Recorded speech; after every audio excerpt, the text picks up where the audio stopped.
Prochaine question de Veronica Di Luca. J'adore les noms italiens. L'italien, c'est une de mes langues préférées. Malheureusement, je ne maîtrise pas ça encore à 100%. Italiano più bello che il francese. J'ai dit, j'espère que ce que je viens de dire, c'est correct. Salut K-Suisse, merci pour tes précieux contenus. Je suis coach depuis peu et continue à vouloir m'améliorer sans cesse en tant qu'athlète, mais également en tant que coach. J'espère pouvoir intégrer le programme mentorship de l'année prochaine. Ma question est la suivante. Une équipe de foot de seniors 30 à 40 ans me demande une préparation physique pour la prochaine saison. Les qualités athlétiques, force, hypertrophie, puissance, vitesse, explosivité n'ont pas vraiment été développées auparavant. Sur quoi commencer le travail, sachant qu'ils demandent également une amélioration de leur capacité d'endurance sur le terrain. Merci infiniment pour ton conseil. Je souhaite vraiment bien faire et leur apporter ce dont ils ont besoin et les voir tout déchirer au match. Belle journée à toi. Hashtag Team No Bullshit.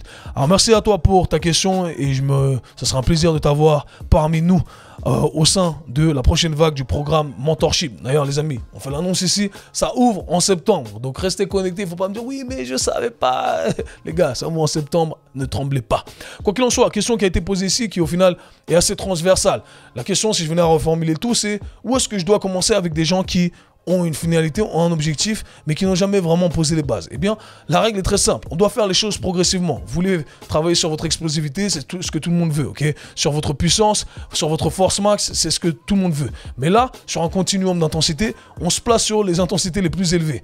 Et on doit gagner le droit d'arriver à ces intensités les plus élevées. Donc, où est-ce qu'on doit commencer? On doit commencer avec les intensités les plus basses. Donc là, en d'autres termes, pour reprendre les mots qui ont été utilisés ici, on veut construire la structure dans un premier temps du travail d'hypertrophie qui peut être fait justement avec des intensités plus basses et qui va être progressé justement pour qu'on puisse amener le tout aux intensités les plus élevées. Donc moi ce que je ferais ici si j'étais dans ta situation, eh bien, je ferai du travail de base, de l'endurance de base, et si vraiment leur condition physique ne va pas, d'accord, donc du travail de jogging de base, je pense que c'est important. S'ils jouent au foot, eh bien, le fait de simplement jouer, et s'ils jouent régulièrement dans la semaine, déjà, c'est le meilleur cardio qu'ils puissent avoir. Ça va leur permettre de couvrir au moins cette case-là, conditionnement. Pour ceux qui sont vraiment à la traîne là-dessus, parce qu'on les connaît, les footeux, hein, ils courent que quand ils doivent courir. Ok, dans ce cas-là, du travail de jogging, c'est chiant, c'est pénible, du travail à basse intensité, mais c'est ce qui va construire le réservoir, ok? L'endurance fondamentale et qui est le zone 2 que j'aborde depuis des années et qui est à la mode aujourd'hui.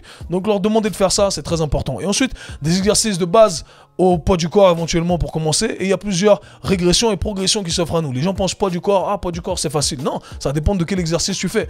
Certes, peut-être qu'un air squat c'est trop facile pour certains. Ok, comment on peut progresser le tout? Est-ce qu'on peut progresser le tout en faisant une fente? Ok, une fente statique, une fente dynamique. Ah ok, c'est trop facile. Ok, on va travailler sur de l'unilatéral. On va faire des pistol squats.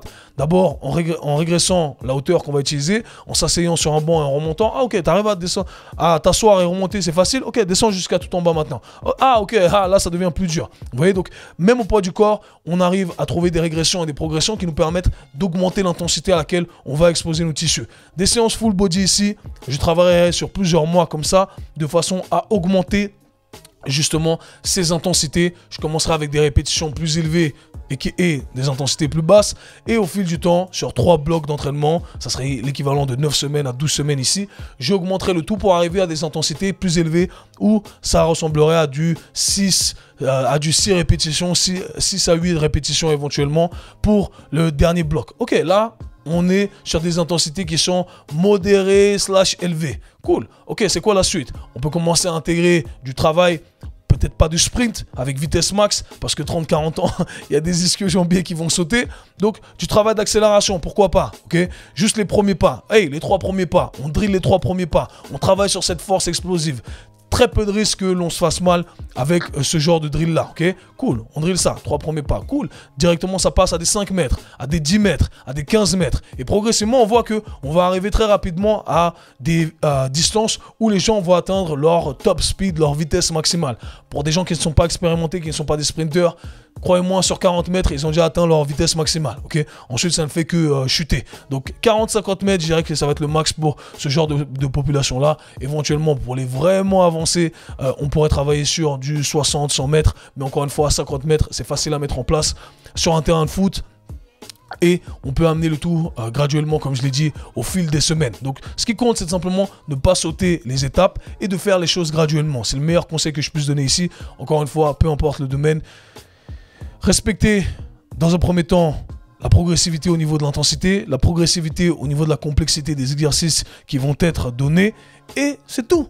C'est tout ce qu'il y a à faire. J'inclurai bien entendu du travail de mobilité pour cette population-là parce que sinon ça risque d'être compliqué. J'inclurai des stretch aussi parce que 30-40 ans, les gars en ont besoin. Croyez-moi, les gars en ont besoin. Tu ne veux pas sauter les étapes. Je serai un grand fan pour cette population de vraiment la dose minimale effective. D'accord? Donc je ne chercherai pas à en faire trop. Je préférerais finir la séance où les gars se disent « Ah, ça va, je suis frais. » Ok? Plutôt que « Ah, je suis cassé parce que... » Il y a un truc qui va sauter éventuellement un moment ou un autre. 30-40 ans, on a des responsabilités, un taf, des enfants. Enfin bref, le foot, c'est leur kiff. D'accord? Et on ne veut pas les entraîner comme si c'était des athlètes de 20 ans, du haut niveau, qui gagnent des millions et qui n'ont pas d'autres responsabilités sur le côté. Donc gardez ça en tête pour ceux qui sont dans cette situation. J'espère que ça vous aidera.